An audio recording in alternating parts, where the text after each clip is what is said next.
আল্লাহ শেখ হাসিনার পতন নিশ্চিত করে রেখেছিল এই কোটা সংস্কার আন্দোলনের মাধ্যমে। 2018 সাল থেকে বাংলাদেশে যতগুলো ছাত্র আন্দোলন, তার সামনে থেকে পিছনে থেকে আমাদের জায়গা থেকে আমরা ভূমিকা রেখেছি।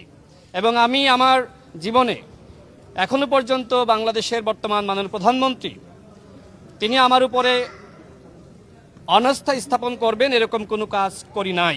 আমি দেশবাসীর কাছে দোয়া চাই যাতে করে বাংলাদেশের এই মহান নেতা, বাংলাদেশের পুনর্গঠন এবং পরিবর্তনের জন্য যিনি কাজ করে যাচ্ছেন, সেই মাননীয় প্রধানমন্ত্রীর আস্থা এবং বিশ্বাস যাতে আমি ধরে রাখতে পারি এবং জাতীয়তাবাদের রাজনীতিকে আরও বেশি সমৃদ্ধ করতে পারি। যে রাজনৈতিক দায়িত্ব তিনি আমার উপর দিয়েছেন, সেই দায়িত্ব যথাযথভাবে যাতে পালন করতে পারি, এই জন্য আমি দেশবাসীর দোয়া চাই, সহযোগিতা চাই। 24-এর গণঅভ্যুত্থানের মধ্য দিয়ে যে বাংলাদেশ আমরা উপহার পেয়েছি, এই বাংলাদেশ আর কখনোই ফ্যাসিবাদের জাতাকলে পিষ্ট হতে পারে না।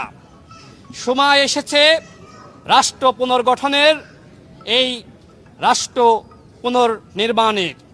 সেক্ষেত্রে বাংলাদেশের সমস্ত রাজনৈতিক শক্তিকে, যারা আমরা ফ্যাসিবাদ বিরোধী লড়াই করেছি, আমি সবার প্রতি উদাত্ত